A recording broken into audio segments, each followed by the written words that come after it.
Hey, what's going on, everybody? It's your boy D, and today's discussion is going to be a little different than what we normally used to. Today, we're going to discuss what it's like turning your passion or your hobby into your own brand. I got a few guests, and they're going to share their experiences on what went right and what went wrong. Check it out. Go out and get it. That money keep coming in fast. I ain't trying to have it slow. I fell in love with them bands. Never in love with these hoes. I gotta go out and get it. Welcome, everybody. Welcome. So, like I stated before, today's discussion is going to be very different. I decided to do something where I was helping promote other people's channels, other people's avenues, podcasts, music, whatever. I wanted to help people out. Granted, my platform isn't as big as I would like it to be, but I still wanted to give them an opportunity to share, to my viewers at least, what they do. So, I got somebody that does credit. My name is Sarah Miguel, and I run a nationwide credit restoration business, Dan Miguel Financials.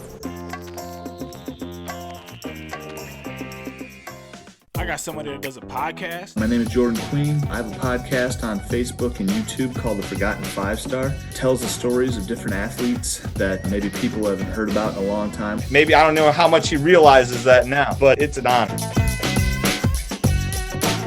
Shit, I even got somebody that sells houses, even though y'all got holes in the walls and y'all still try to hide them with pictures and shit. Yeah, we got somebody that sells houses. My name is Jasmine. I am a licensed realtor in New York.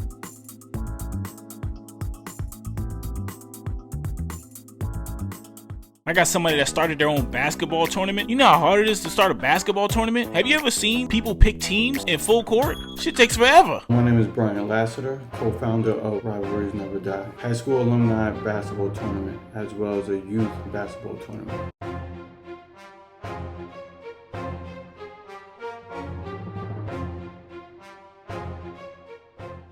And I also got somebody that does music. Yo, it's your boy, LAP. Pontiac, I took a heart of cardiac, a larger stack of shit can't amount to that. A pandemic still sick enough to virus rap, and that's real. It's coin if you didn't know. LAP, I'm one half of Coin. Coin stands for Come Over, I'm Naked. And yeah! So, without further ado, let's jump right into it. How was the support from family and friends in the beginning versus now? In the beginning, everybody thought I was crazy. Every single person in my family, like, you're throwing your money away, you just lost your job, you sure this is what you want to do? Your son, think about your son. I had to be like, what's crazy to you guys is not crazy to me, just watch. They see the vision now, they see the checks coming in, and they see how much this opportunity has changed and blessed my life, and they all support me more now than they did in the beginning. The support in the beginning was like, you know, you're my sister, you're my daughter, no matter what, you're my best friend. I'm gonna support you even though you're crazy. But now it's like, we thought you was crazy, but now we see that you really was. In the beginning, my partner Alvin Vivican and I had a small support system from our close friends and family members. As our brand began to grow and our tournament began to grow, we grew from having 2 teams participate to 20 plus teams by word of mouth and sponsorship. Tell you what, the support has been great with just family and friends. The biggest thing that they do for me is that they'll go out there and they'll share every episode, because word of mouth is everything. So the more people that share your product, the more people that promote your product, the better. That's all free advertising. It's a lot of word of mouth. As far as support, the first song I made, I'm the Man, the first night I released that shit was playing in strip clubs, it was in Vegas, it was all over the place. So that right there let me know that I have something. Me and Baritone know that we were talented. It's a dope feeling. The support is tremendous. From people I don't know is even crazier. People that you never thought you would meet, whose day you're making. It's just, I know music did that for me, and it feels good that I'm giving that same feeling back to other people, you know what I'm saying? It wasn't my intention. I just wanted to fucking make music, do hood rat things with my friends.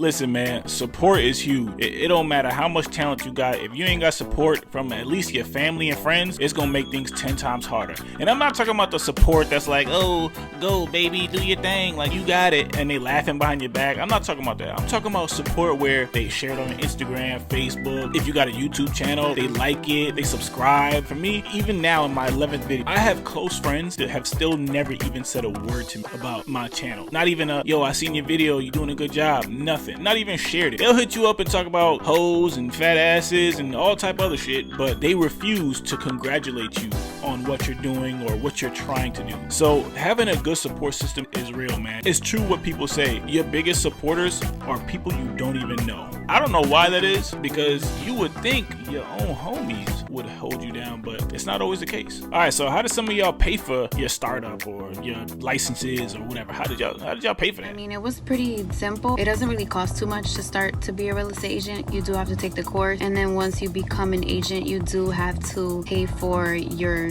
MLS dues. So that can be a little pricey, but it's not like you're opening a business that has a brick and mortar office where you're going to be paying rent. You honestly do a lot of stuff from home. So I can pretty much work anywhere except for when I'm showing houses or listing homes. Obviously, you have to be there. But I don't really pay rent at an office. So it kind of works out for me because my house is my office. And then once you kind of get your business started, that's where you can start pumping money into it. But you want to do the things that you can do that are the most cost effective or free before you start putting a lot of money into it. So. A lot of it is honestly self-financed, depending on what you already have.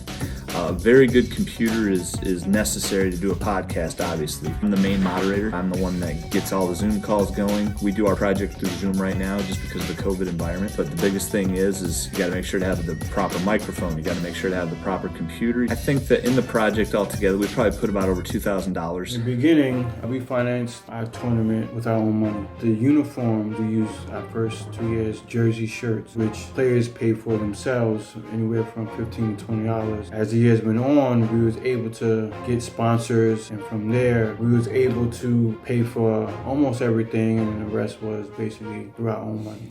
Man, it's funny. People swear you gotta have or you gotta spend a lot of money on equipment just to have something good. I remember when I first started my YouTube channel, I was watching all these videos on buying a certain camera, buying a certain mic, all kind of podcast equipment, and I need to have strippers and shit on the walls. And people was telling me all kind of shit on what I needed to do, and I didn't do none of it. Have y'all seen my first video? It is terrible. I went and bought a $12 mic, I had the laptop from my job, and I made shit happen. Any real dude has backup phrase or whatever they use when they about to come fast and they don't want to. Oh shit, it's about to, Oh, you hear that?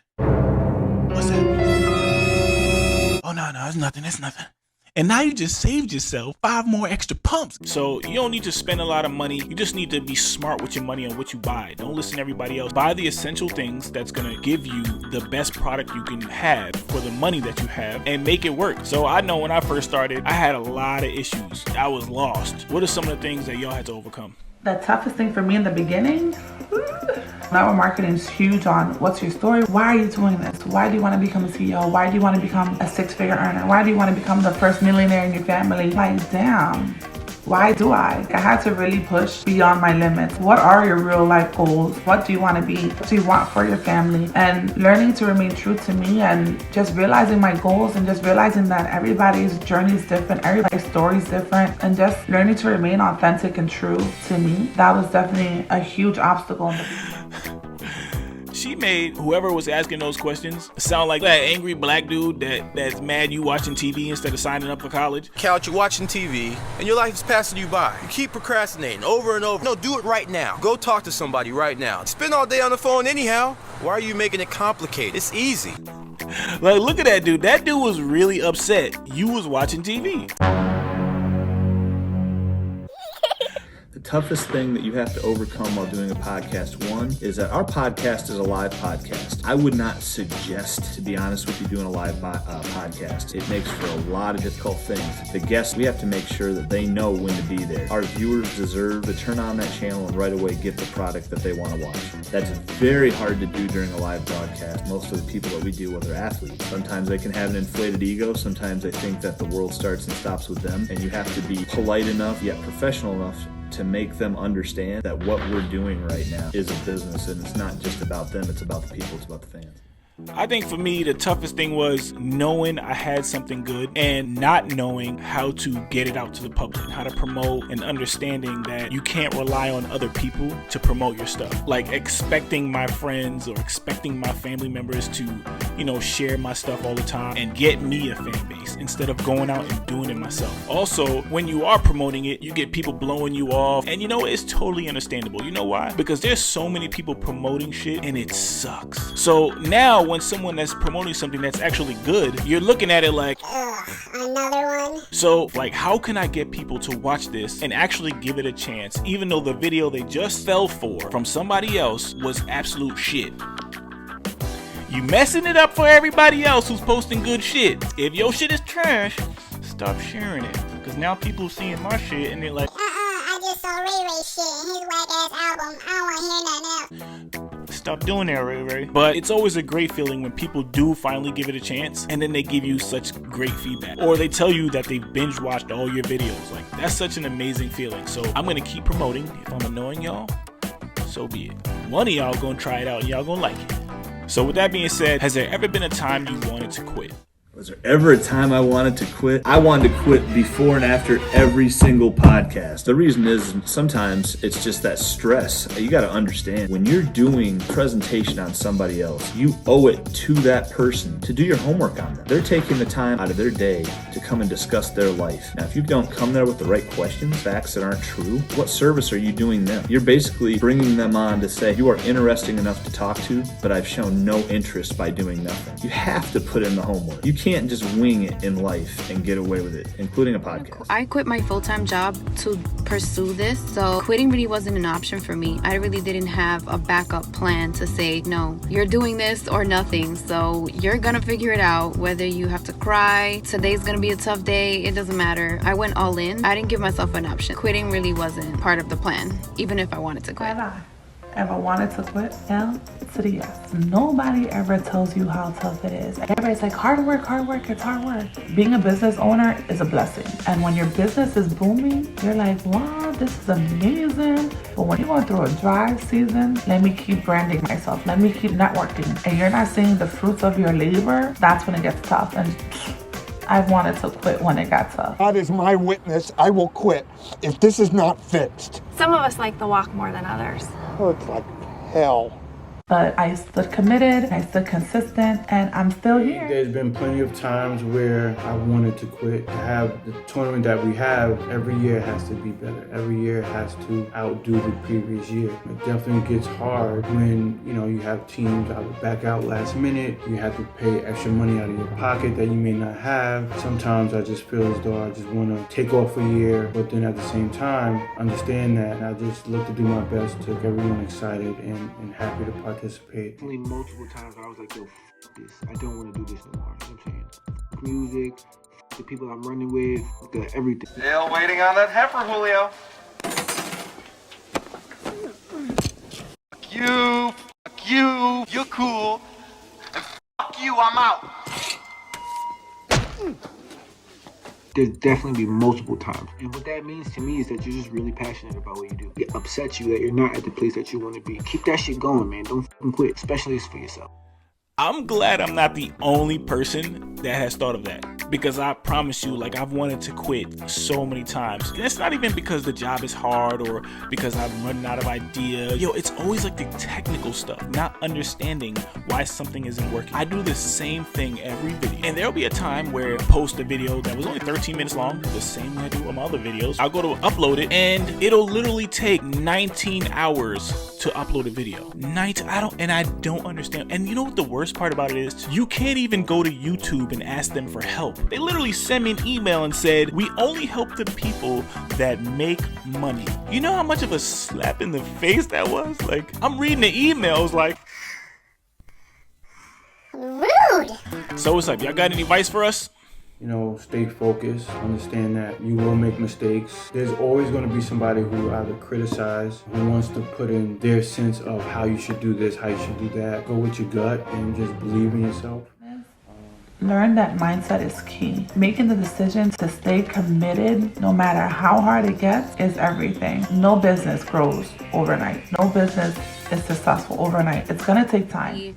Don't be afraid. If you do hair, if you sell clothes, if whatever it is, just do it, because nobody else is going to do it like you. There's 7,000 people who are selling fitness guides on Instagram, and they have a ton of followers, and those people are literally making a living off of selling their guide, because their guide is not like anybody else's, and their style works for certain people. So you never know. Just don't be afraid, and don't not do it because you think everybody else is doing it. Know your people. Know who you're working with. A lot of people people need rewards right away, and they don't understand the grind to it and what's gonna come, over time if you keep grinding at it. So just know your people, man. Know when to ask for help and know when you have to do shit by yourself. Trying to think that other people is gonna work like you or be like you and be motivated like you is not gonna be what it's all cracked out to be. Have a dream and go for it. This will fool you sometimes. Somebody will always be in your ear saying that what you're doing isn't the right idea. If you know it's the right idea, go for it. But also know what the risk is, know what the reward is. The stepping stone into something that I want to do as a passion.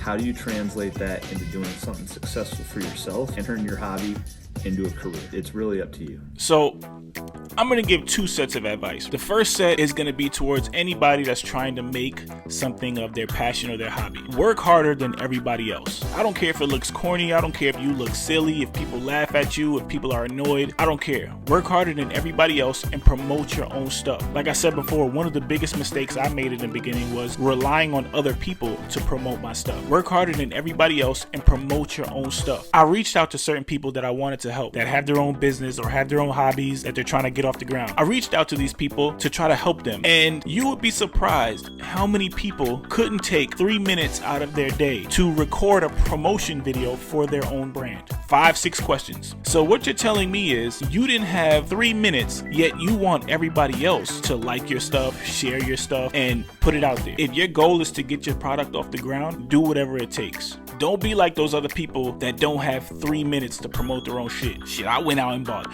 masks, stickers, a damn decal for my car. Half of the word is off, but hey, you gonna see it's up there. I made t-shirts. I'm selling t-shirts, by the way. If you want a t-shirt, black, white, let me know. I got it for the low. But and my second set of advice, man, for the friends and family of those people who are actually trying to get something off the ground, support them, congratulate them. And also, just because you don't have the balls, the creativity, or the imagination to come up with your own shit, that doesn't mean you try to put that negative energy on somebody who does. Keep your scared ass logic to yourself. If you really want to support them, help them grow. Believe in them. So that's all we have for the topic. Like I said, I wanted to do something a little different. I wanted to help some people out with a little platform that I do have. I wanted to give them an opportunity to spread the word on what they're doing. And I feel like it's a great thing when we all help each other out, especially if it's free. I can't imagine what it's like to sell a house. Shit, it's hard just getting people to hit subscribe and the shit is free. So when these people have the courage, the drive to pursue something they're passionate about, support them. With that being said, I'm selling these shirts.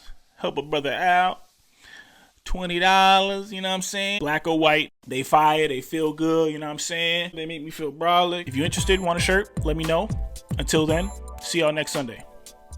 Peace. I gotta go out and get it. That money keep coming in fast. I ain't tryna have it slow. I fell in love with them bands. Never in love with these hoes.